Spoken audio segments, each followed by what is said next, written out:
Cryptocurrency কিভাবে কাজ করে জেনে নিন অল্প সময়ে। আপনি কি জানেন ভবিষ্যতের টাকা কেমন হবে?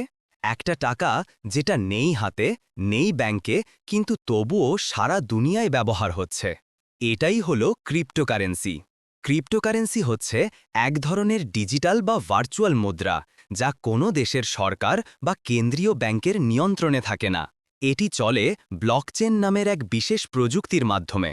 এই ব্লকচেন বেসিক্যালি একটি ডিজিটাল খাতা বা পাবলিক লেজার, যেখানে প্রতিটি লেনদেন সবার জন্য দৃশ্যমান এবং নিরাপদভাবে সংরক্ষিত থাকে।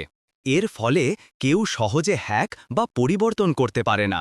সবচেয়ে পরিচিত ক্রিপ্টোকারেন্সি হল বিটকয়েন, যা 2009 সালে সাতোশি নাকামোতো নামের এক রহস্যময় ব্যক্তি তৈরি করেছিলেন।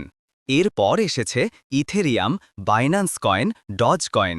এদের প্রত্যেকটির নিজস্ব প্রযুক্তি ও উদ্দেশ্য আছে। এখন প্রশ্ন হল, মানুষ এতে কেন বিনিয়োগ করে? কারণ এর দাম অনেক সময় দ্রুত বাড়ে। যেমন এক বিটকয়েনের দাম এক সময় কয়েক ডলার ছিল, এখন তা হাজার হাজার ডলার পর্যন্ত উঠেছে। তবে ঝুঁকিও অনেক বেশি, কারণ দাম যেভাবে বাড়ে তেমনি মুহূর্তেই কমেও যেতে পারে। অনেক দেশ যেমন Japan, America, El Salvador crypto লেনদেনকে বৈধ করেছে। কিন্তু বাংলাদেশ ব্যাংক এখনও ক্রিপ্টোকারেন্সিতে লেনদেন নিষিদ্ধ রেখেছে, কারণ এর মাধ্যমে অর্থ পাচার ও প্রতারণার ঝুঁকি থাকতে পারে।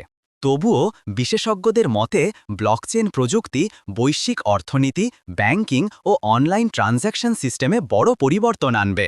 তাই এখনই সময়, জেনে নিন, বুঝে নিন আর নিজেকে প্রস্তুত করুন নতুন অর্থনৈতিক যুগের জন্য।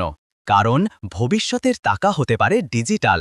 ভিডিওটি ভালো লেগে থাকলে লাইক দিন, কমেন্ট করুন এবং সাবস্ক্রাইব করুন আরও এমন টেক শর্টসের জন্য।